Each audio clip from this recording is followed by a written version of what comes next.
स्वागत है आपका। कर्नाटक के सीएम को अपने राज्य का एक अलग झंडा चाहिए। हालांकि वो तिरंगे को नजरअंदाज नहीं कर रहे, लेकिन सवाल है कि क्या एक और झंडे की जरूरत है। राज्य में चुनाव नजदीक है, लिहाजा सिद्धारमैया की नए झंडे की चाहत और इस चाहत के विरोध में राजनीति बखूबी देखी जा सकती है। सिद्धा की चाहत संविधान के अनुकूल है या नहीं, इस पर जानकार ही सही राय दे सकते हैं, लेकिन टाइमिंग पर सवाल जरूर है। साथ ही सवाल इस बात पर भी है कि संकेतों में दिखने वाली ऐसी चीजों से आम लोगों को क्या हासिल होगा।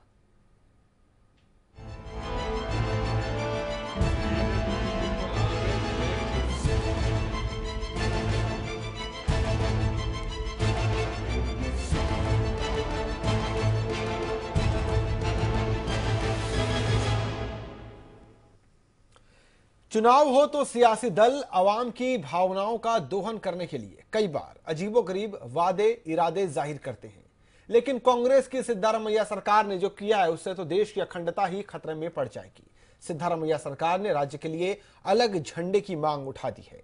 सरकार की इस पहल के बाद बीजेपी को कांग्रेस को घेरने का एक और मौका मिल गया है।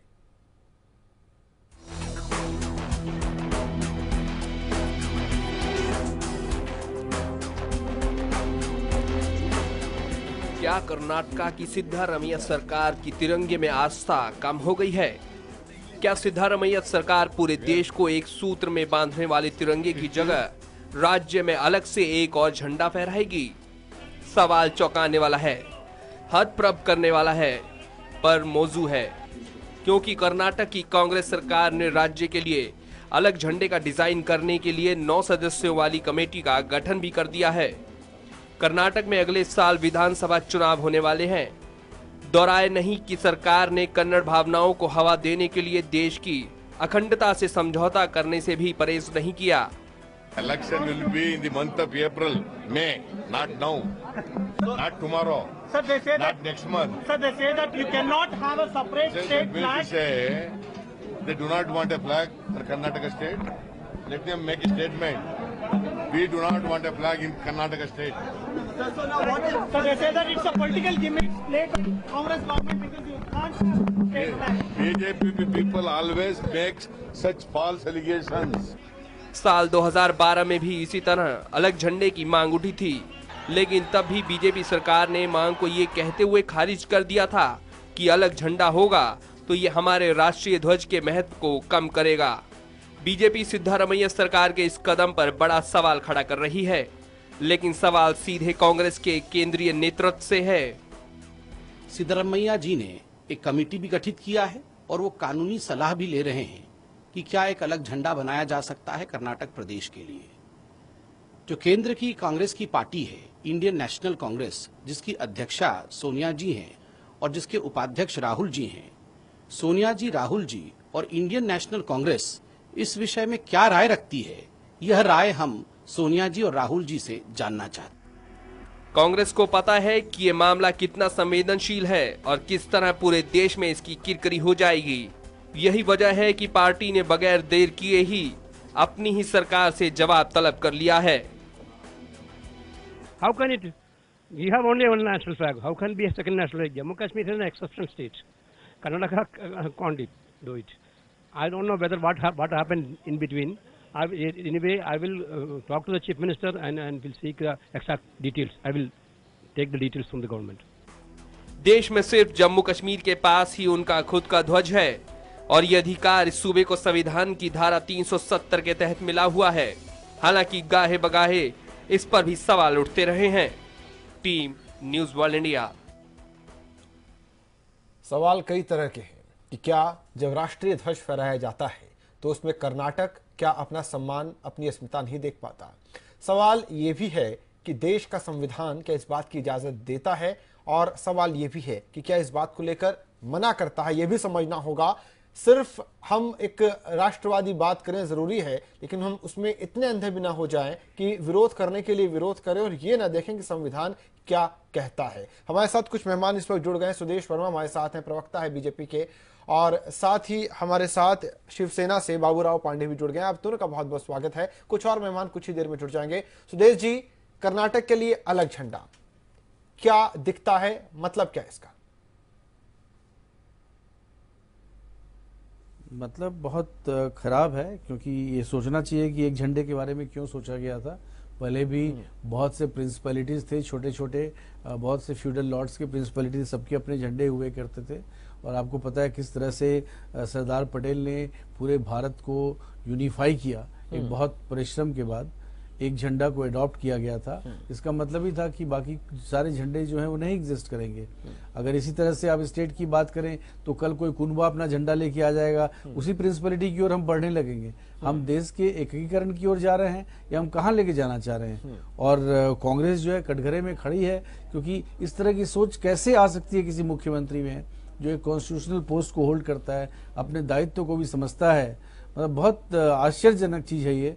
और हमें नहीं एक्सपेक्टेशंस था कांग्रेस से, क्योंकि कांग्रेस सत्ता में रही है, कांग्रेस इंडिपेंडेंस मूवमेंट का पार्ट रही है, बहुत आगे बढ़ के इंडिपेंडेंस मूवमेंट में लड़ाई लड़े हैं कांग्रेसी के नेता लोग, जो हमेशा बोलते भी हैं। तो ये कैसे हो सकता है? ये तो मतलब बिल्कुल समझ से परे है और हम इसको कंडेम करते हैं, कोई भी टेंडेंसी, क्योंकि ये आगे जाके कुछ भी सेफ ले सकता है। ठीक है। हम कश्मीर की बात करते हैं तो कश्मीर के लिए तो आर्टिकल 370 अलाउ करता है, एक सेपरेट प्रोविजन है वहां पर। लेकिन गोल जो है वहां भी गोल है कि एक यूनिफिकेशन हो आगे चलकर, ऐसा सिचुएशन बने जी। लेकिन अगर इस तरह की बात होगी और हर स्टेट अपना अगर झंडा बनाने लगे तो फिर तो भारत का क्या होगा? ठीक है, बात यही है कि अगर हर क्षेत्र, हर राज्य अपना अलग झंडा बनाएगा तो इससे क्या क्षेत्रवाद को बढ़ावा नहीं मिलेगा? क्या ये देश की जो एक रहने की भावना है उसके खिलाफ नहीं जाता है क्या? कई सारे सवाल हैं। हमारे साथ बाबूराव माने भी है शिवसेना से। बाबूराव जी, आप किस तरह से देखते हैं अलग झंडे की मांग?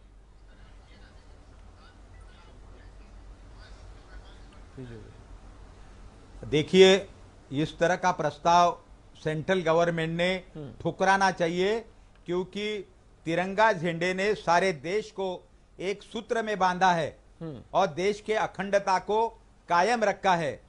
ऐसी अवस्था में कुछ पॉलिटिकल लोग कर्नाटक के इलेक्शन को बहाने को लेकर इस तरह की मांग करके देश के एकता के साथ जो खिलवाड़ कर रहे हैं, उनको इमीडिएट रोकना बहुत जरूरी है। क्योंकि तिरंगा झंडा ये अपने, देखो महात्मा गांधी जी ने इस झंडे को लेके अपने देश को स्वतंत्रता मिला के दी है। इस झंडे का बड़ा इतिहास है। हर राज्य, हर प्रांत अगर अलग अलग प्रकार का झंडा मांगते रहेंगे तो देश की अखंडता को बाधा आ सकती है। और जो तिरंगा राष्ट्रध्वज है, नेशनल फ्लैग है, उसकी ऊंचाई भी कम हो सकती है। इसीलिए इस तरह की जो मांग है, इस मांग को इमीडिएट ठुकराना चाहिए। यह जरा भी सोचने लायक मांग नहीं है। इलेक्शन के मौके के ऊपर इलेक्शन जीतने के लिए वहां के जनता के दिमाग में कुछ भी मुद्दे डालकर हवा देना और देश के एकता के साथ खिलवाड़ करना, ये देखो कांग्रेस का सारा देश का कारोबार बिगड़ चुका है। कांग्रेस ने देश के जनता ने कांग्रेस को लथाड़ दिया है।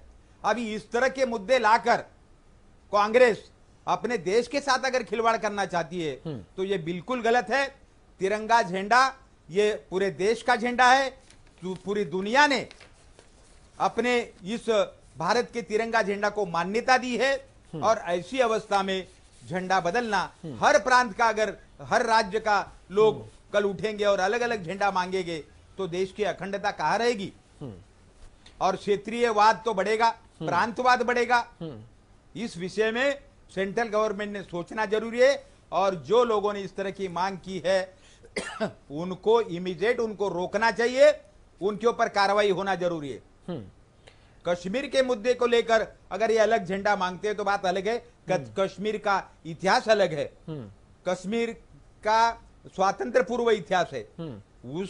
उस इतिहास को लेकर और घटना के आधार पर अगर इस मुद्दे को ये आगे कर रहे हैं तो ये बिल्कुल गलत है। देखिए, यूं तो हर स्टेट का अपना एक अलग इतिहास है, यूं तो हर स्टेट का अपना एक अलग इतिहास है, लेकिन इस देश के इतिहास को ये याद है कि जम्मू कश्मीर को अगर 370 से वो अलग अलग जो फायदे मिले हैं वो इसलिए क्योंकि जम्मू कश्मीर को भारत में मिलाने में कुछ दिक्कतें आ रही थी। उस वक्त अलग से वो मौका दिया गया और 370 वहां पर एक तरह से वहां पर लागू किया गया और उसके तहत अलग से उनको एक अलग प्रिविलेजेस वहां पर दिए गए। लेकिन उस चीज को क्या दोहराया जा सकता है क्या? सुदेश जी, 1994 में सुप्रीम कोर्ट ने Bombay versus union of India के केस में हालांकि ये कहा है कि this being the constitutional position, वो ये कह रहे थे कि देयर इज नो प्रोहिबिशन, ऐसी कोई रोक नहीं है संविधान के तहत जिसके तहत राज्यों का अपना फ्लैग ना हो। हालांकि अगर वो फ्लैग अपना लागू करते हैं तो इस तरह से उसको होस्ट करें कि उससे राष्ट्रीय ध्वज का अपमान ना हो। यानी 1994 में सुप्रीम कोर्ट ने हालांकि कहा है कि संविधान रोकता नहीं है, तो फिर इस बात का विरोध किस आधार पर किया जाए?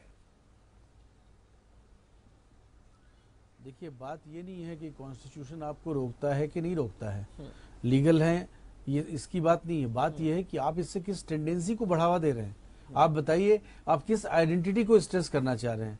वी एज इंडियंस और we as Canadian, we as Biharis, we as Uttar Pradeshi, इस आइडेंटिटी को आप बढ़ावा देना चाहते हैं इस देश में, या वी एज इंडियन आइडेंटिटी को बढ़ावा देना चाहते हैं? जब पूरा देश एक होकर सोचता है, एज इंडियन सोचता है, जिसकी हम प्रयास कर रहे हैं, मेक इन इंडिया की बात करते हैं, और उस समय ऐसे टेंडेंसी से कहीं ऐसा ना हो कि एक नेगेटिव टेंडेंसी ऐसा निकले जो भारत के यूनिफिकेशन को ही क्वेश्चन कर दे। क्योंकि बहुत से ऐसे तत्व हैं जो आज भी मानते हैं कि India is a nation of nationalities. ठीक है, कहीं ऐसा तो नहीं कि उस थॉट से ये गाइडेड है, क्योंकि India is a nation of nationalities है, but India has been a united nation, एक कल्चरल यूनिटी भी रही है इंडिया। इन लोगों को समझने की जरूरत है। अगर तमिलनाडु में कुछ होता है तो ऐसा नहीं है कि जम्मू एंड कश्मीर में बैठा हुआ व्यक्ति उसको फर्क नहीं पड़ता, या जम्मू एंड कश्मीर में बैठा हुआ है तो ऐसा नहीं केरला में बैठे हुए को फर्क नहीं पड़ता। एक इंडियन आइडेंटिटी जो है, इंडियननेस जो है, वो परवेट करती है, और ये कल्चरल यूनिटी के रूप में भारत इमर्ज किया है। तो आप बहुत बड़ा आघात कर रहे हैं बिना इस चीज को समझे हुए। ठीक है, आप एक कॉन्स्टिट्यूशनल हेड हैं, हाँ। और आप कांग्रेस की धरोहर आपके साथ है, आप ये क्या करना चाह रहे हैं? ठीक है, हमारे साथ ब्रजेश कलप्पा जुड़ गए हैं, कांग्रेस के प्रवक्ता हैं। ब्रजेश जी, जवाब देश चाहता है कि अलग झंडे की मांग, क्या ये देश को बांटने की कोशिश नहीं है? हमारा ध्वज जो देश की अखंडता का प्रतीक है, ये उस पर आघात नहीं है? पहली बात यह है कि मैंने सुदेश जी और जो शिवसेना का जो प्रवक्ता है उन दोनों का बात मैंने ध्यान से सुना था, और उनका बात जो है कुछ हजम नहीं हुआ है। क्योंकि एक तो सुदेश वर्मा जी कहते हैं कि भाई ये कानूनी मामला नहीं है। अगर कानूनी मामला नहीं है तो कॉन्स्टिट्यूशन बेंच जो है, जो 9 मेंबर सदस्य पीठ जो दिया हुआ है, जो बम्बई में, उन्होंने खास बोला हुआ है कि जो भी राज्य है अपना खुद का जो है स्टेट फ्लैग बना सकते हैं, और उसमें कोई प्रॉब्लम नहीं है। बात यह है कि नेशनल फ्लैग से उसका दर्जा जो है कम होना चाहिए, और उसी हिसाब से आप चला सकते हैं। एक बात यह है, और ये कॉन्स्टिट्यूशन बेंच जो है वो जो हमारा संविधान है उसका उल्लेख करते हैं, और कॉन्स्टिट्यूशन बेंच जो है 9 मेंबर बेंच, उसमें साफ कहा है कि कोई भी एक स्टेट फ्लैग हो सकता है। अब सवाल यह है कि हर एक स्टेट के पास फ्लैग है क्या? अभी है, हर एक स्टेट के पास अलग अलग से उनके फ्लैग है। कर्नाटक में है, बिहार में है, हर एक स्टेट में उनका फ्लैग है, लेकिन वो ऑफिशियल दर्जा दिया नहीं है। अब ऑफिशियल दर्जा देने के लिए कुछ मकसद, जो कुछ बाधाएं हैं, उस बाधाएं के बारे में कर्नाटक सरकार अगर सोच रहे हैं कि भाई जब कानूनी तौर पे जो फ्लैग का कोई प्रॉब्लम नहीं है, क्योंकि देखिए ये देश जो बना है, ये इसमें सारे हिंदी नहीं बोलते हैं। इसमें जो है अलग अलग खाने का रिवाज है, अलग अलग कपड़ा पहनने का रिवाज है, अलग अलग रिवाज है। इस बात पे हम सारे जो है तो फिर राष्ट्रगान को ही बदल दीजिए। इस देश को फिर तो राष्ट्रगान को ही बदल दीजिए, सब हिंदी नहीं बोल पाते, बात आपकी सही है। फिर राष्ट्रगान को ही बदलिए, अपना अपना गाना भी हो, अपना अपना झंडा हो, अपना अपना सब कुछ अपना अपना ही हो। फिर कोई भी राष्ट्रीय प्रतीक का मतलब क्या रह जाता है? नहीं, बात यह है कि राष्ट्रगान भी अलग है, हर एक स्टेट में अलग सॉन्ग है, उसको ऑफिशियल दर्जा नहीं दिया गया। तो बात वही है ना, आप ऐसे कुछ भी गा लीजिए, हर एक स्टेट के पास उसका स्टेट। ब्रजेश जी, जो चीज अनऑफिशियल है उस पर डिस्कस करने का पॉइंट नहीं है। अब तक 1965 से कहीं ना कहीं कर्नाटक का झंडा बार बार फहराया गया अलग अलग मौकों पर, तब सवाल नहीं उठा। एक मिनट सुदेश जी, एक मिनट आप रुकिए, आपके पास आएंगे। सवाल यह कि जब आप उसको ऑफिशियल बनाना चाहते हैं, सवाल तभी उठता है। और आप आज कह रहे हैं कि सबके अलग अलग भाषा है, अलग अलग कल्चर है। अरे तभी तो इस देश की मान्यता कि अलग अलग कल्चर, अलग अलग भाषाओं के बावजूद हम यूनाइटेड हैं, सब में हम एक हैं, और इस एकता का प्रतीक ही तो हमारे झंडे, हमारे राष्ट्रगान हैं। फिर तो हर राज्य बोलेगा कि हमारा अपना एंथम हो, हमारा अपना झंडा हो, फिर एकता कहां है? फिर सबको एक सूत्र में पिरोने की वो परंपरा कहां है? किससे बांधेंगे सबको? नहीं, बात यह है कि जो नहीं, पहले मेरा बात तो सुन लीजिएगा। अभी जो ये कमेटी का जो गठन हुआ है, ये कमेटी पहले बार तो ये हर्डल जो है इसको पार करना चाहिए कि भाई ये संवैधानिक है, हम कर सकते हैं कि नहीं है। अगर इसी पे आपको इतना आपत्ति है कि भाई ये चीज, आप देखिए हमारा देश जो है अब एकता और अखंडता जो है कुछ 70-65 साल जो है हमने पार कर लिया। अब इतना डर भी नहीं है कि भाई ये देश जो है टूट जाएगा, बिखर जाएगा। जैसे ये सुदेश जी बोल रहे थे, ये आरएसएस के लोग जो है जो फ्रीडम स्ट्रगल में भाग भी नहीं लिए, आजकल बहुत बोल रहे हैं कि देश का अखंड बिहार में रणवीर सेना नाम की आर्मी भी वल्लभ भाई पटेल जो है उस आर्मी को स्टेट रिकॉग्नाइज कर दे तो प्राइवेट आर्मी होना शुरू कर देंगे। आप फिर हमारे परिवार के झंडे को भी रिकॉग्नाइज करेंगे आप, और हम अपने परिवार के झंडे के लिए लड़ेंगे। हम राष्ट्र के झंडे के लिए नहीं लड़ेंगे, क्योंकि हम अपने संख्या को बढ़ाने का प्रयास करेंगे। क्या आप उस ओर ले जाना चाहते हैं देश को? ये सुदेश जी हैं, जो आपको याद करिए 500 से ज्यादा प्रिंसिपलिटी थे और सब अपने झंडे के लिए लड़ते थे। सुदेश जी आप क्या वो झंडा चाहते हैं? तो हमको हंसी आती है उनके बात पे। हमको सुदेश जी के बात पे हंसी क्यों आती है आपको भाई साहब? जो आदमी हंसिए मत, अपने आप पर हंसिए, अपने बेवकूफी पर हंसिए। वो देश की अखंडता के खिलाफ आप काम कर रहे हैं। बोल रहे हैं कि भाई हम आर्मी बना ले। संविधान में ये प्रावधान है कोई भी स्टेट अपना आर्मी बना ले। भाई साहब मैं आपको एग्जाम्पल दे रहा हूँ, हिंदी नहीं समझ में आती तो अंग्रेजी में बोल दो। इतना अंग्रेजी में बोल दूं क्या आपके लिए? खुद भी क्योंकि आपको हिंदी से परहेज है। और अब बोल रहे कि अपना आर्मी बना लीजिएगा। संविधान नहीं, देखिए मुख्य मुद्दे पर आते हैं, मुख्य मुद्दे पर आते हैं। कलप्पा साहब, सुदेश जी आप एक मिनट रुकिए। हिंदी कलप्पा साहब, listen to what I'm saying. Kalappa साहब, सुदेश जी एक मिनट रुकिए। families will have their flag. Sudesh ji एक मिनट प्लीज रुकिए। Sudesh ji India used to have such flags. Sudesh ji 500 plus municipalities used to have their flags. Sudesh ji आप इतने एक्साइटेड मत होइए। देखिए Hindi, that is why I'm telling you in English. Sudesh ji इतने एक्साइटेड आप मत होइए। ठीक है, आज बैकफुट पर है कांग्रेस इस बात को लेकर, लेकिन अगर आप इतने एक्साइटेड होंगे तो सवाल फिर आपसे भी पूछे जाएंगे कि आप जिस ध्वज के अस्मिता की बात कर रहे हो, जिसके लिए इतने एक्साइटेड हो रहे हैं, इस ध्वज को 52 साल तक आरएसएस के मुख्यालय पर नहीं माना गया। इस बात पर आपको भी जवाब देना पड़ेगा, इसलिए ज्यादा एक्साइटेड नहीं होकर इस मुद्दे पर आइए। नहीं, ये सब गलतफहमी है। ऐसी कुछ नहीं है, ऐसी कुछ नहीं है। भारत का झंडा सर्वोपरि है। किसी भी ऑर्गेनाइजेशन का झंडा को स्टेट रिकॉग्निशन नहीं है। यहाँ स्टेट रिकॉग्निशन की बात हो रही है। बिल्कुल, सिर्फ मैं उसी अपना पर झंडा रख सकता हूं आपके पास, लेकिन स्टेट रिकॉग्नाइज करता है, देन कम्स द प्रॉब्लम। आपके पास आऊंगा। अभी पहले कलप्पा साहब से स्टेट इनकी बात पूरी होने दीजिए। कलप्पा साहब, ठीक है, कानून का अपना देखने का तरीका एक अलग है, लेकिन कुछ चीजें हमको जनभावना को ध्यान में रखकर भी तय करनी होती है। आज पूरे देश में कहीं पर भी अगर भारतीय ध्वज का अपमान होता है तो उस राज्य के लोग खड़े होते हैं उस ध्वज के सम्मान के लिए, लेकिन अगर हर राज्य का अपना झंडा होगा तो फिर हर राज्य अपने झंडे के लिए खड़ा होगा। इस देश के झंडे को कौन पूछेगा?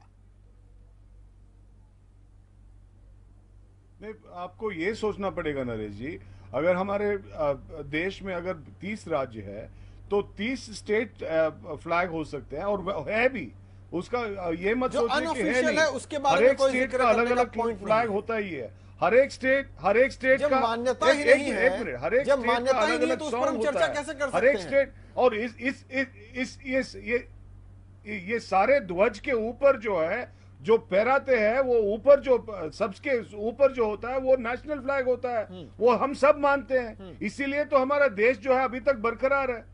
ये मत सोचिए कि भाई हम देश से अलग हो रहे हैं। हम मुझे खाली आप इतना समझा दीजिए, भारत को इतना ही चाहते हैं, कलप्पा साहब, शायद ज्यादा, कलप्पा साहब आपसे भी ज्यादा चाहते हैं। कलप्पा साहब, सिर्फ इतना बता दीजिए, इससे क्या फायदा होगा? अलग झंडा क्यों चाहिए?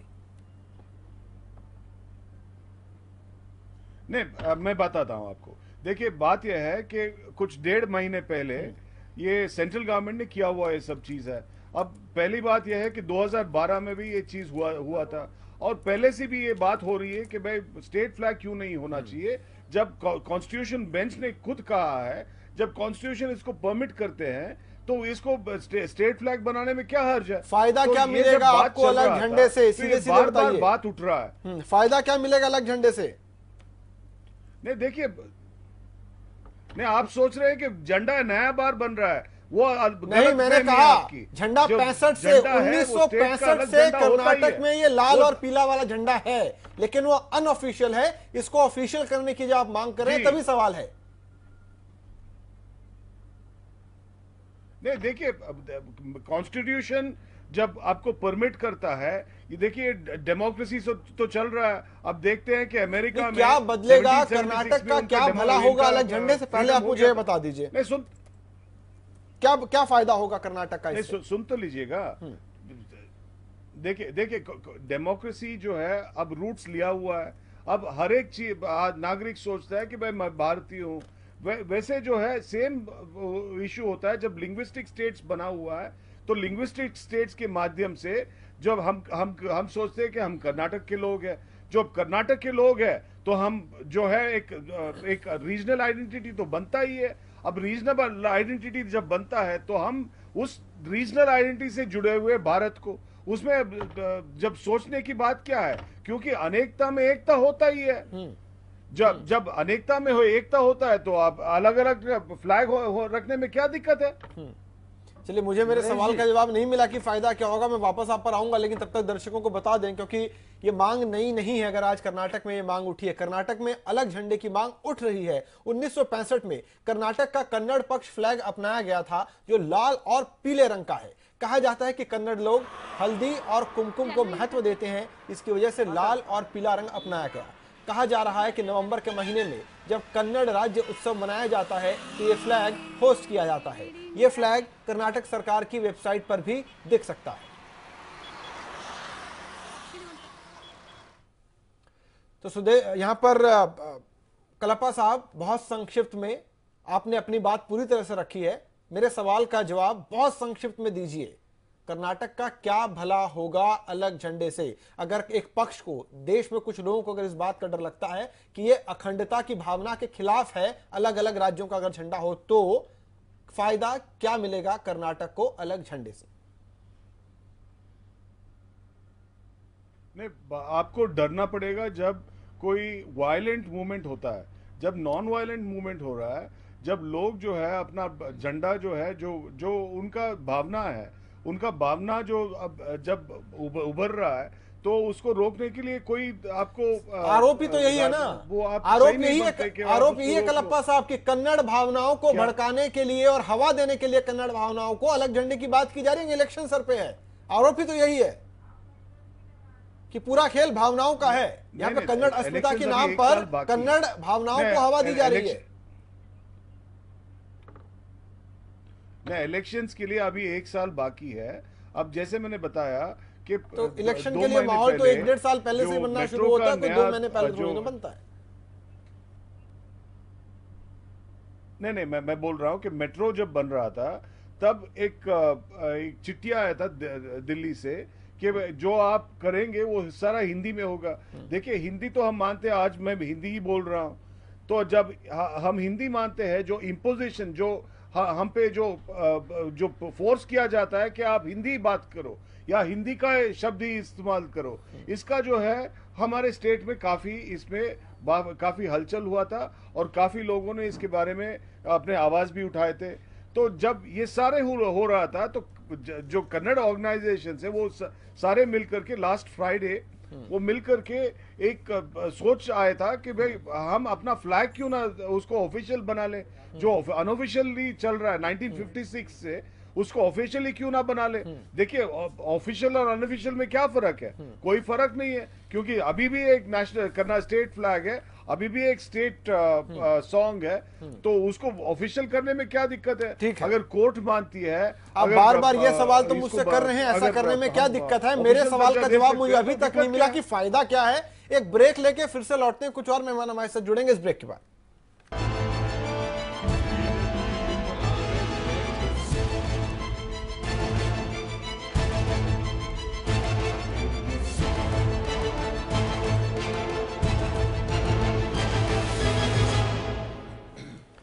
ब्रेक के बाद फिर से आपका स्वागत है। कर्नाटक अलग झंडा चाहता है, क्या होगा उससे? कर्नाटक को क्या फायदा होगा? और जो सवाल लगातार है कि भले ही सुप्रीम कोर्ट ने इस तरह की इजाजत एक अलग 94 के केस में दी हो, लेकिन क्या आज हम जिस राष्ट्रीय ध्वज को कहते हैं कि हमारी अखंडता का प्रतीक है, सबको एक साथ, सबको एक तार में पिरोने का एक वो प्रतीक है, क्या उस पर चोट नहीं लगती? क्या ब्रेक के पहले कलप्पा साहब, आपने एक बात कही कि हिंदी भी थोपी गई। जरा एक बात का मुझे आप जवाब दीजिए कि आज जो दुनिया के अलग अलग देशों के लोग, कोई फ्रेंच सीखता है, कोई चाइनीज सीखता है, कोई हिंदी सीखता है, क्यों सीखता है इसका अंदाजा आपको है? ताकि उनके लिए बाजार बड़ा हो जाए, उनके लिए एक्सेसिबिलिटी बड़ी हो जाए। कल्पना कीजिए अगर इस देश में पूरब से लेकर पश्चिम और उत्तर से लेकर दक्षिण तक सबको हिंदी में, अगर हिंदी भाषा नहीं आती, अगर गुजरात के लोगों को हिंदी भाषा नहीं आती, तो हिंदी राज्यों में आकर काम कैसे करते? तो एक अपॉर्चुनिटी के तौर पर है। इसको अगर आप थोपने की तरह आज भी देखेंगे तो ये दुर्भाग्य होगा। इसमें राजनीति मत देखिए। आज साउथ के लोग नॉर्थ में आके काम कर लेते हैं क्योंकि वो हिंदी में बात कर लेते हैं। ठीक इसी तरह से अब मैं सीधे वापस ध्वज पे आता हूं। आप लगातार कह रहे हैं कि क्यों नहीं, क्यों ये झंडा हो, इस पर आपने एक भी तर्क नहीं दिया है। बहुत संक्षिप्त में 30 सेकंड में आप अगर मुझे बता सकें वो 2 फायदे जो कर्नाटक को होंगे अलग झंडे से। देखिए, इसमें फायदा नहीं देखा जाता। जो इमोशनल मुद्दा है उसमें कौन सा फायदा देखते हैं? बिल्कुल, आज तक इमोशंस, मुद्दे पे मैं यही कह रहा हूं आपको, इसमें इमोशंस दिख रहे हैं कन्नड़ लोगों के, इमोशंस को कैश करने की कोशिश। एक मिनट नहीं, तब तो आप ये भी सुदेश जी मान ले कि भाई ये राम जन्मभूमि का मुद्दा जो है वो सिर्फ वो वोट के लिए कर रहे हैं। अब उनको वो बता दे। लेकिन मुझे जवाब आपसे अभी भी नहीं मिला। ठीक है, हमारे साथ और 2 मेहमान जुड़ गए। रुमिलेश जी वरिष्ठ पत्रकार हैं, जुड़ गए हैं, और साथ ही ऐश्वर्या भाटिया हमारे साथ है, लॉयर सुप्रीम कोर्ट की। ऐश्वर्या, हम आपके पास आएंगे, जानेंगे इसके लीगल एस्पेक्ट क्या है, लेकिन पहले एक बार रुमिलेश जी, कर्नाटक की ये मांग कि अलग झंडा, ठीक है, शायद लीगली जितना हम समझ पा रहे हैं, बाकी और डिटेल हम ऐश्वर्या जी से जानेंगे, जितना हम समझ पा रहे हैं कि कॉन्स्टिट्यूशन आपको मना नहीं करता है अलग झंडे से किसी राज्य को, लेकिन इसकी जरूरत क्या है? नहीं, देखिए, मैं तो मानता हूं कि कर्नाटक इतना खुशहाल राज्य है और काफ़ी भारत के बहुत सारे राज्यों के मुकाबले वहां आर्थिक रूप से, सामाजिक रूप से बहुत बेहतर स्थिति है। वैसे भी दक्षिण के राज्य उत्तर के मुकाबले तो बेहतर है ही हैं। लैंड रिफॉर्म्स वहाँ देवराज अरस के ज़माने में हुआ और उससे डेवलपमेंट काफ़ी उसमें तेज़ी आई थी। तो मैं समझता हूँ कि किसी राज्य की खुशहाली उसकी SDI, ह्यूमन डेवलपमेंट इंडेक्स, और जो इंडस्ट्रियल डेवलपमेंट है, इन चीज़ों से है। झंडा उंडा ये सब पॉपुलिस्ट इमोशनल इश्यूज़ हैं। और अपने देश में तो मुझे लगता है हज़ारों झंडा, जहाँ कोई देवी देवता है हर जगह एक झंडा है, जहाँ कोई संघ एसोसिएशन है उसका अपना झंडा है। अब RSS नाम का एक संगठन 1925 में बना था जिसके तमाम समर्थक इन दिनों सरकार चला रहे हैं भारत की।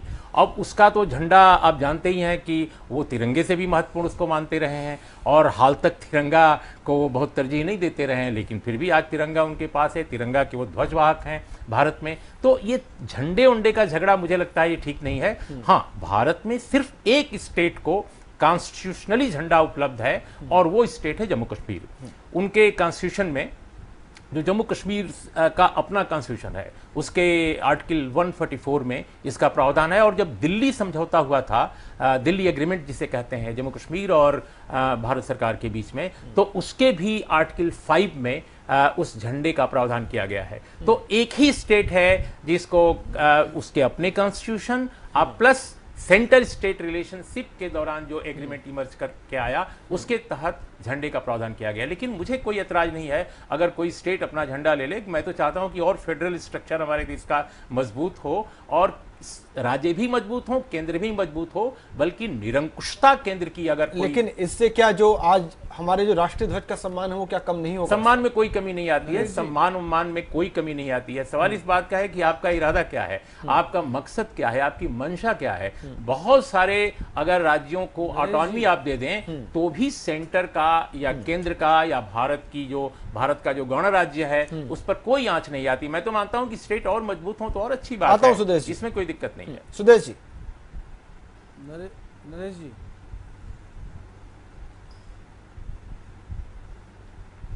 जी सुदेश जी बोलिए। देखिए नरेश जी, मैं आपको बताऊं, और उर्मिलेश जी की सोच मैं ये नहीं बोल सकता, लेकिन इतना जरूर है कि ये सोच जहां से पैदा हुई है, ऐसे लोग इस दुनिया में हैं जो भारत को एक मजबूत देश नहीं देख सकते। इतना विशाल देश, so much of population, so much of prosperity.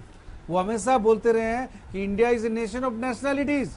India एक है ही नहीं यूनिटी, ये तो डिफरेंट नेशंस हैं और फोर्स्ड यूनिटी है। ये उसी सोच को दर्शाता है। अगर आरएसएस का झंडा है, बीजेपी का झंडा है, कांग्रेस का झंडा है, तो वो झंडा कोई स्टेट रिकॉग्निशन नहीं है। State recognition is the problem. अगर आप कन्नड़ नेशनलिज्म की बात कर रहे हैं, तमिल नेशनलिज्म की बात कर रहे हैं, तो इंडियन नेशनलिज्म के बारे में कौन बात करेगा? हम सब अपने अपने नेशनलिज्म की बात करेंगे। ये उसी बीज है, ये उसी बीज है जो फॉरेन पावर्स ने बोया है इस देश में, और इस चीज को, इस साजिश को समझने की जरूरत नहीं है। जाने अनजाने हम कहीं ना कहीं इसका शिकार हो रहे हैं, इस चीज को समझने की जरूरत है। अगर कांग्रेस को लगता है इससे इनकी राजनीति सधेगी, तो मैं नहीं मानता। हो सकता है कन्नड़ी का लोग इनको पूरी तरह से रिजेक्ट करेंगे, तो कम नेशनलिस्ट नहीं है। अगर रीजनल एस्पिरेशन से आपके, तो आप भाषा में देख सकते हैं, रीजनल लैंग्वेज है आपका, आपके अपने विचार हैं, लेकिन रीजनल एस्पिरेशन इतना ज्यादा नहीं होना चाहिए कि वो नेशनल आइडेंटिटी को ही खत्म करने का प्रयास करे। ठीक है, तो आपकी आइडेंटिटी क्या है? वो कन्नड़ी का आइडेंटिटी है या इंडियन आइडेंटिटी है? आज वो प्रश्न है। और कांग्रेस आज जो कर रही है, कहीं ना कहीं उस साजिश का वो एक शिकार बन चुकी है। एक वाक्य। अच्छा, मैं सुदेश जी आपका ज्यादा जवाब लंबा चौड़ा नहीं दूंगा, 2 वाक्य। अमेरिका में इतने सारे स्टेट्स हैं, उनका जो अमेरिकी नेशनलिज्म है वो आपके देश से ज़्यादा मजबूत है, माफ़ कीजिएगा, पहली बात। और वहाँ पर स्टेट्स को ज़बरदस्त ऑटोनॉमी है। दूसरी बात, देखिए आपका जो नेशनलिज्म है, अगर यह हत्या तक को जायज़ ठहराता हो और गौ रक्षक दल जैसे, एक सेकंड चलिए ना उसी पर चर्चा करते हैं। एक second, American type of federalism हो, इस पर चर्चा करते हैं ना। ये कर्नाटका से ये आवाज क्यों निकले? अरे भाई मैं तो रीजनलिज्म के रूप में इशू। अरे भाई आपको अमेरिकन सिस्टम चाहिए। अरे भाई आप पहले भी इस पर डिस्कस कर चुके हैं। अरे भाई आप भूतपूर्व पत्रकार हैं, इस नाते तो कम से कम मुझे बोलने दीजिए। मेरा ये कहना है कि देखिए आपका नेशनलिज्म, सर बोलिए ना, आप ही तो बोल रहे हैं। नहीं, आपका नेशनलिज्म अगर ये कहता है कि एक झंडा, एक धर्म, एक जात, एक भोजन, एक वस्त्र, एक भाषा, I mean this is very dangerous. यहाँ पे इस बीच एक खबर आ गई है। मैं कर्नाटका सरकार के, हम भारतीय, ना जाति ना धर्म। मैं सुदेश एक सेकंड, मैं कर्नाटका की सरकार के इस मंतव्य का पक्ष नहीं ले रहा हूं। मैं तो ये कह रहा हूं कि अगर कोई कुछ कर भी देता है इस तरह का, तो इससे नेशनलिज्म पर आंच नहीं आती। नेशनलिज्म पर आंच आती है गोरक्षा दल बनाने पर, हत्यारों की फौज को संरक्षण देने से। आप ये बात समझिए, इस बात को समझिए। हम कंट्रोल नहीं कर ठीक है। और इस बीच एक बड़ी खबर आ गई है। इस बीच एक बड़ी खबर यह है कि कर्नाटक का जो प्रस्ताव था कि अलग झंडा चाहिए, उसको गृह मंत्रालय ने खारिज कर दिया है। कर्नाटक में अलग झंडा नहीं होगा, अलग झंडे की मांग को खारिज कर दिया गया है। तो एक नया अपडेट आया है। तो कुल मिला के गृह मंत्रालय की ओर से इस प्रस्ताव को खारिज कर दिया गया। आपको बता दें 2012 में जब बीजेपी की सरकार थी कर्नाटक में, उस वक्त भी ये मांग आई थी और उस वक्त तब की बीजेपी सरकार जो राज्य में थी, उसने उस वक्त भी इस प्रस्ताव को खारिज किया था। और अब कर्नाटक सरकार की इस मांग को गृह मंत्रालय ने खारिज कर दिया है। इसको लेकर कर्नाटक सरकार ने एक 9 सदस्यीय कमेटी बनाई थी झंडे को लेकर कि अलग झंडा हो। और आपको बताएं 1965 से लगभग वहां पर एक अलग झंडा इस्तेमाल में आता रहा है, लेकिन वो अनऑफिशियल है। उसके एक ऑफिशियल दर्जा देने की मांग हो रही थी कि उसे स्टेट झंडे की तरह अडॉप्ट किया जाए। उस मांग को खारिज कर दिया गया है गृह मंत्रालय की ओर से। ऐश्वर्या भाटी हमारे साथ हैं। ऐश्वर्या, आपसे मेरा सवाल ये है, अलग झंडा राज्य का यह कितनी संवैधानिक मांग है? दूसरी बात, गृह मंत्रालय द्वारा खारिज करना इस प्रस्ताव को, उसके बाद क्या राज्य सरकार इस मामले को सुप्रीम कोर्ट में लेके जा सकती है क्या? देखिए नरेश जी, जहाँ तक कॉन्स्टिट्यूशन का सवाल है तो मैं आपको बता दूं कि इंडियन कॉन्स्टिट्यूशन जो है वो अमेरिकन कॉन्स्टिट्यूशन की तरह बिल्कुल भी नहीं है। वहाँ यहाँ फेडरलिज्म और यूनिटरी स्ट्रक्चर जो है वो उसका एक बहुत फाइन बैलेंस है। अमेरिका में डुअल सिटीजनशिप भी होती है कि नेशनल सिटीजनशिप अलग है और स्टेट की सिटीजनशिप अलग है, तो किसी भी दूसरे देश से कंपेयर करना ठीक नहीं है। हमारे कॉन्स्टिट्यूशन में जो फ्लैग है उसके ऊपर कोई ऐसा स्पेसिफिक प्रोविजन नहीं है कि स्टेट्स के अलग फ्लैग्स हो सकते हैं, पर एट द सेम टाइम ऐसा कोई प्रोहिबिशन भी नहीं है कि स्टेट के, इनफैक्ट फ्लैग के इशू को कॉन्स्टिट्यूशन बहुत ज्यादा डील विद और डिफाइन नहीं करता। नेशनल फ्लैग कोड जो है वो ही कोड है जो डिफाइन करता है कि फ्लैग कैसे होना चाहिए, किस तरह से होना चाहिए। और बाकी फ्लैग्स की जो बात है जो एग्जिस्ट कर रहे हैं जिनमें स्टेट सैंक्शन नहीं है, डिफरेंट ऑर्गेनाइजेशंस के या एनजीओज के या मंदिरों के, ये जो सारे फ्लैग्स हैं, नेशनल फ्लैग का जो दर्जा है वो अलग ही दर्जा है, कोई भी फ्लैग उससे ऊपर नहीं हो सकता। और उसको हॉइस्ट करने का भी एक प्रॉपर पूरा कोड है जो लेड डाउन है। और मेरा ये तो हो गई कानून की बात, पर as a citizen of this country और एज अ लॉयर मेरा पर्सनल ओपिनियन ये है कि हमें आज ये जरूरत है कि हम नेशनल आइडेंटिटी मार्कर्स को और स्ट्रॉन्ग करें। डाइवर्सिटी को कहीं भी डाइल्यूट नहीं किया जा रहा है। जो हमारा कल्चर है, लैंग्वेज है, जो हमारी डाइवर्सिटी इन लिविंग है, वो पूरी तरह प्रोटेक्ट होनी चाहिए, पर नेशनल आइडेंटिटी मार्कर्स भी किसी भी तरह से डाइल्यूट नहीं होने चाहिए। क्या जरूरत है आज नेशनल अलग अलग स्टेट्स को, अगर कॉन्स्टिट्यूशनल अथॉरिटीज को अगर अलग झंडे की जरूरत है तो कल को फिर सिटीजनशिप की भी जरूरत है। और अमेरिका जैसे कंट्री से कंपैरिजन करना बिल्कुल गलत है, क्योंकि हमारे यहाँ तो स्टेट्स फेडरलिज्म और यूनिटरी स्ट्रक्चर का इतना यूनिक एक मिश्रण है कि वो लिस्ट बनी हुई है 7th शेड्यूल में, state list, union list, concurrent list, proper division of work है। लेकिन नॉर्मल सिचुएशन में फिर भी दोनों का अपना अपना दायरा होते हुए भी एक यूनिटरी सिस्टम को स्ट्रॉन्ग रखा गया है। और वो यूनिटरी सिस्टम और ज्यादा स्ट्रॉन्ग हो जाता है जब इमरजेंसी सिचुएशन या कोई भी तरह की एक्स्ट्राऑर्डिनरी सिचुएशन होती है। तो अब दूसरे सवाल पर आइए कि अब क्योंकि गृह मंत्रालय ने कर्नाटक सरकार के इस प्रस्ताव को खारिज कर दिया है, अब कर्नाटक सरकार के पास ये ऑप्शन है क्या कि वो इस मामले को सुप्रीम कोर्ट में लेके जाए और वहां चैलेंज करे?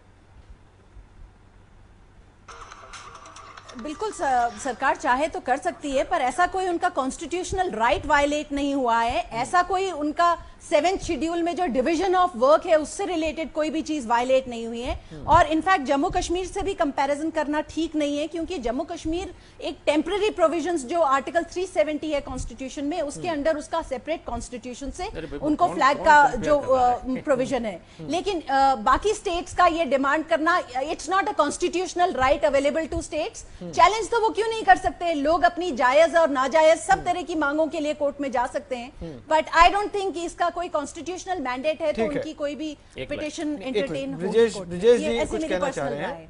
ठीक है ब्रिजेश जी।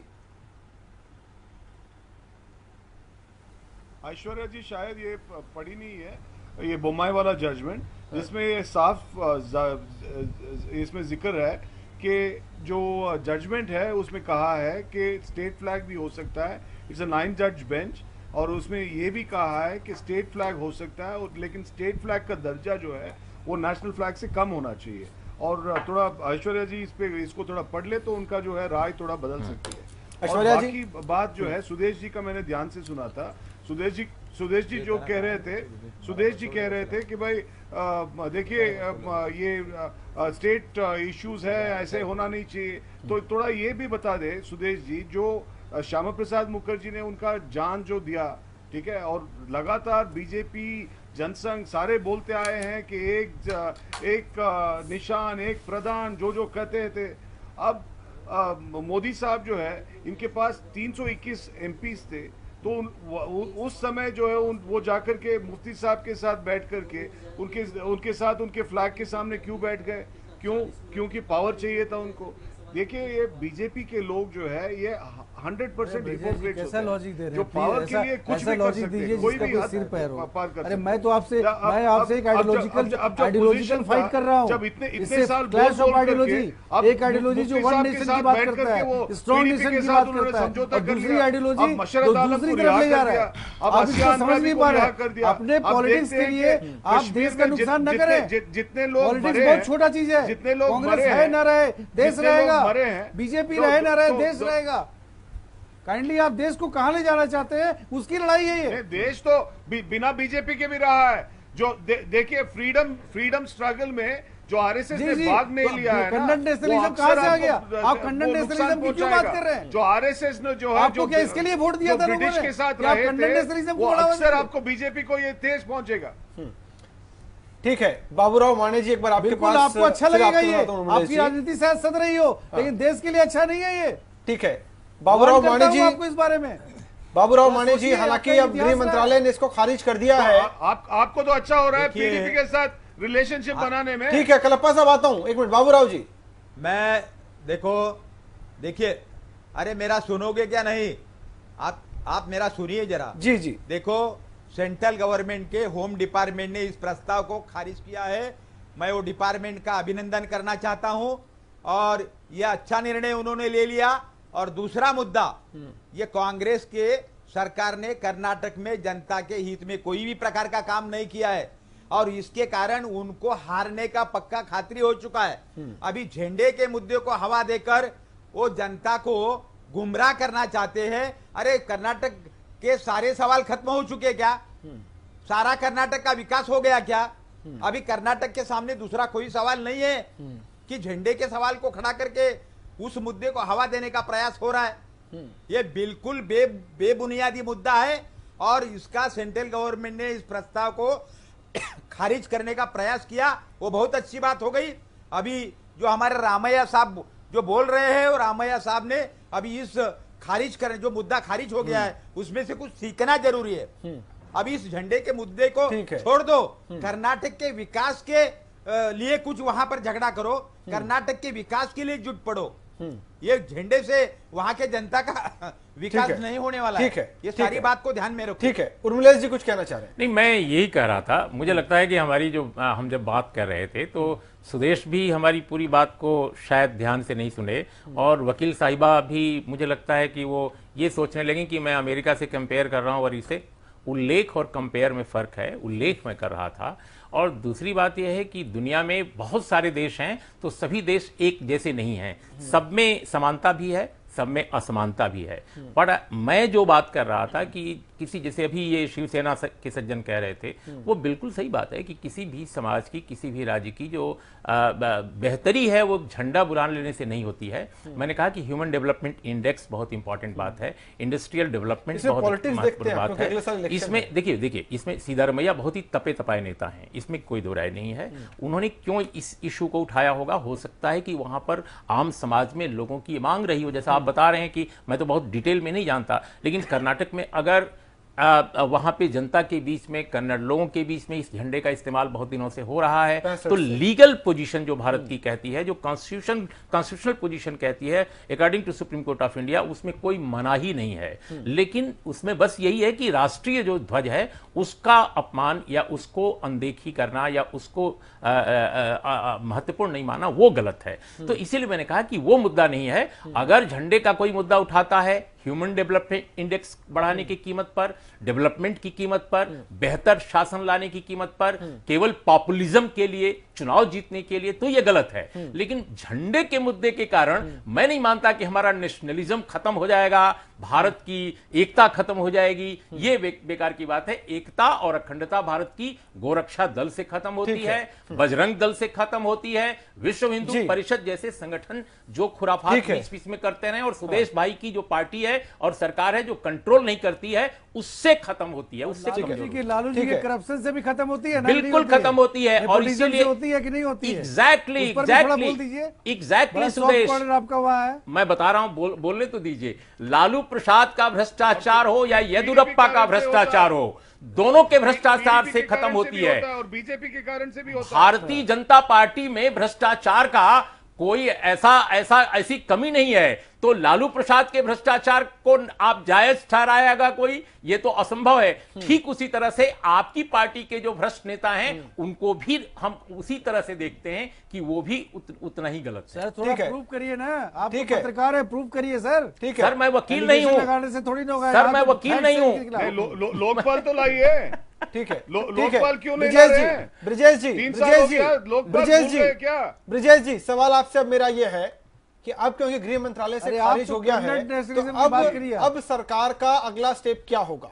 वो इस मुद्दे को लेकर जनता के बीच जाना चाहेगी या इसको कोर्ट में चैलेंज करना चाहेगी, हायर कोर्ट में? नहीं, पहली बात यह है कि आज ही कॉन्स्टिट्यूशन हुआ है जो कमेटी का, आज ही जो है, अगर होम मिनिस्ट्री अगर डिसीजन दिया हुआ है कि अगर without coming to the home ministry's door ये डिसीजन कैसे लिया जाता है, पहले वो जो है होम मिनिस्ट्री का डिसीजन को देखना पड़ेगा, परखना पड़ेगा, और ये सोचना पड़ेगा कि भाई होम मिनिस्ट्री डिसीजन कैसे ले लिए, on the basis of news reports, on the basis of media reports home ministry ऐसे डिसीजन ले सकते हैं। पहले तो हमारा बात तो सुन लेंगे, पहले बोमाई का जजमेंट तो पढ़ लेंगे, बिना कुछ पढ़े हुए कुछ समझे हुए ऐसे ही डिसीजन दे देंगे। तो गृह मंत्रालय में आपका प्रस्ताव गया होगा तभी तो खारिज हुआ है। देखिए डिसीजन तो अभी हुआ था, नहीं कोई खारिज होने का कोई उनके पास प्रस्ताव नहीं था, कोई प्रस्ताव नहीं था। इस जैसे मैंने बोला कि भाई एक कमेटी का रचन जो है कल ही हुआ, जब ऐसा हुआ है तो नेचुरली वो सीधा देखिए बात यह है कि फेडरल स्ट्रक्चर में कि बिना प्रस्ताव आए आप खारिज कर देंगे? ऐसा कभी होता है क्या? और मुलेश जी, इसकी संभावना आपको दिखती है क्या? बीजेपी के जो बीजेपी जो चला रहे हैं, जो होम मिनिस्ट्री चला रहे हैं, वो ऐसा कर सकते हैं। जी, आप जवाब दीजिए। नेशनल गवर्नमेंट कोई कर नहीं सकता है, लेकिन बीजेपी कर सकता है ये चीज। मैं इस पर क्या जवाब दूं? मैं तो इस कॉन्सेप्ट को ही गलत मानता हूं। होम मिनिस्ट्री ने क्या किया मुझे नहीं पता, वो आपसे ही पता लगा है। ये डिटेल में आवश्यकता है कि देखा जाए क्या लिखा है होम मिनिस्ट्री ने, अगर ऐसा किया है तो। लेकिन ये तो कॉन्सेप्ट ही गलत है। ये तो कॉन्सेप्ट ही वन नेशनल आइडेंटिटी के खिलाफ है।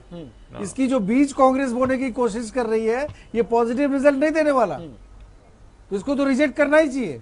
ये पीडीपी के साथ सरकार भी बनाती है। यहाँ के टीवी डिबेट में ये भी बोलते हैं कि भाई कर्नाटका जो कर रहा है गलत है। उस पर अलग डिबेट कर लीजिएगा ना, इतनी बार डिबेट कर चुके हैं, इतनी बार आपसे डिबेट हो चुका है। उसको अलग डिबेट, इसको अलग डिबेट, हर एक को अलग अलग। लेकिन मलाई सारा आप ही का। आपको बता देंगे गृह मंत्रालय ने इसको रिजेक्ट कर दिया है कि 12 लाख करोड़, लेकिन अगर प्रस्ताव नहीं गया उसके बाद इसका मतलब प्रीएम्प्ट करके उन्होंने खारिज। अरे 12 लाख करोड़ का हिसाब तो दीजिए, क्योंकि कर्नाटक के जो कर लिया 12 लाख करोड़ का हिसाब कह रहे हैं कि हमने तो प्रस्ताव ही नहीं भेजा। इसका मतलब प्रीएम्प्टिव एक्शन है ये। कहाँ भेजे? इटली भेजे? कहाँ भेजे? बताइए देश को। हमारा तो कोई फॉरेन लिंक है नहीं ना, हम लोग क्या करें? आपके प्रधानमंत्री क्या चूड़ी पहने जो ला नहीं सकते हैं? आपके प्रधानमंत्री क्या चूड़ी पहना है कि जो ला नहीं सकते हैं? जो क्या अगर बात कर रहे हैं? किसी ने अरे चोरी कैसा किया डिबेट तो कर रहे हैं भाई? ना। एक तो गलत कर रहे हैं, ऊपर से डिबेट का असर इतना नीचे कर रहे हैं। ठीक है उर्मिलेश जी, क्या अभी तो कर रहे हैं। ठीक है ब्रजेश जी, सुदेश जी, आप दोनों से काफी बात हुई। बाबूराव जी, आपको आवाज आ रही है? तो 3 साल बाबूराव जी, आपको आवाज आ रही है? प्रधानमंत्री बाहर ही घूम रहा है। बाबूराव जी, आवाज आप सुन पा रहे हैं? हाँ, बोलिए बोलिए बोलिए। आप मुझे बताइए इसमें कितनी राजनीति आप देख पा रहे हैं? क्योंकि अगले साल इलेक्शंस हैं, इसलिए ये आरोप लग रहा है कि झंडे की मांग अभी उठाकर कन्नड़ जो क्षेत्रवाद है उसको हवा देने की कोशिश हो रही है। मैं आपको पहले ही बोल चुका हूं। सुनिए, मैं पहले ही बोल चुका हूं, ये इलेक्शन के मौके पर इस तरह का बेबुनियादी मुद्दा कांग्रेस पक्ष के लोगों ने उठाया है। मैं उनको ये कहना चाहता हूं, कर्नाटक के सारे सवाल अभी हल नहीं हुए हैं। वहां के जनता के बहुत सारे सवाल पेंडिंग है। वो सवालों की ओर ध्यान दो। 1 साल में तब कुछ सीटें आपको मिलेंगी। सरकार तो आपका जाने ही वाला है, लेकिन कुछ बचना है थोड़ा बहुत। तो 1 साल आपके पास है। कर्नाटक के जनता के विकास के लिए ध्यान दो। ये झंडे वंडे के मुद्दे को आप जरा भी आगे मत लाओ। ये झंडा आपको बचाएगा नहीं, क्योंकि पूरे देश में कांग्रेस का झंडा जुट चुका है। और आश्चर्य की बात यह है कि तिरंगे झंडे को लेकर देश में कांग्रेस उभर आई। वही कांग्रेस आज तिरंगे को नीचे खींचने का प्रयास कर रही है कर्नाटक में। नंबर 1 है कर्नाटका। जो इन्वेस्टमेंट आ रहा है, नंबर 1 है कर्नाटका। सुनिए, नहीं, अरे महाराष्ट्र में कर्नाटक के कम से कम 25% लोग महाराष्ट्र में आए हैं, भूखे मर रहे हैं। वो महाराष्ट्र में जीने के लिए आए। आप क्या बोल रहे हैं? कर्नाटक 1 नंबर पे है। मेरे को बोलो, कर्नाटक के 25% लोग मुंबई में आए हैं, पूरे देश में गए हैं। वो क्यों गए? वहां उनको रोजी रोटी नहीं मिल रही है। वहां पर उनको रोटी मिल नहीं रही है। वहां कोई धंधा उद्योग नहीं है। ये सारी बात को ध्यान में लो और झंडे के मुद्दे को देखिए नरेश जी, आप कर्नाटक के जनता ने लपेट दिया है। अभी आप उस झंडे के मुद्दे को लेकर जिंदा रहने का लेकिन ब्रजेश जी, देखिए इसमें कोई दो राय नहीं है कि कर्नाटक का स्तर जब आप जीडीपी पे कंपेयर करेंगे, ग्रोथ पे कंपेयर करेंगे तो काफी ऊपर है। लेकिन ब्रजेश जी, अगर आप ये कहकर ये तर्क देना चाहते हैं कि और कुछ अब लोगों के लिए करने लायक बचा नहीं, इसलिए हम झंडे पर आ गए, तो वो भी फिर सही नहीं है। आप ये तो कह सकते हैं कि राज्य में बेरोजगारी सबसे कम है, लेकिन ये नहीं कह सकते कि बेरोजगारी है नहीं। कर्नाटका के डेवलपमेंट पे ध्यान दीजिए। तो मैं उनको बता रहा हूं कि कर्नाटका नंबर 1 परफॉर्मिंग इकोनॉमी है। वो हम नहीं कह रहे हैं, अरुण जेटली जी बोल रहे हैं। 1 होने का मतलब देखिए करप्शन में जो है ब्रजेश जी आप सुन पा रहे हैं मुझे? और दूसरी बात यह है, हाईएस्ट इन्वेस्टमेंट कर्नाटका के पास है। तो ये मत अभी सोचिए आपने कि अपने हम ऑफिसर को दूसरा कैसे काम ट्रीट किया है नहीं वो कर देखा रहे है, हैं। हम वो पूरे भी भारत काम में कर रहे देखा है कि हैं आपने लेकिन चलिए ठीक है, कर्नाटका माफ कीजिएगा, का वक्त की divide कमी किया है, हुआ है, वक्त की उसको कमी क्या है, माफ कीजिएगा, वक्त की कमी है। आप सभी लोगों का बहुत बहुत शुक्रिया इस चर्चा में शामिल होने के लिए। देखिए, जब कानून के चश्मे से आप देखें तो जैसा कि यहां पर ऐश्वर्या जी ने भी बताया कि संविधान किसी राज्य को अलग झंडे से न प्रतिबंध लगाती है, न कोई प्रोहिबिशन है, न इजाजत देती है, सच कहें तो कोई उल्लेख ही नहीं है। तो ऐसे में जरूरी है कि इस मामले को जनभावना से जोड़कर भी देखिए। आज कश्मीर से लेकर कन्याकुमारी तक जब भी राष्ट्रीय ध्वज फहराया जाता है तो हर नागरिक को उसमें गर्व होता है और अच्छा लगता है। लेकिन अगर हर राज्य के पास अलग झंडा होगा तो फिर राष्ट्र ध्वज में अपना सम्मान कोई कैसे देख पाएगा। सवाल यही है कि अगर अलग अलग झंडे होंगे, इस देश में 30 स्टेट 30 झंडे अपना लेंगे तो फिर वो क्षेत्रवाद और प्रांतवाद क्या उसको हवा नहीं मिलेगी क्या? और वो जो एक कोशिश थी कि जब तमाम 500 से ज्यादा रियासतों के तमाम झंडों को हटाकर एक झंडा फहराया गया था, क्या ये उस सोच को हराना नहीं है क्या? क्या उस सोच के खिलाफ नहीं है क्या? नमस्कार।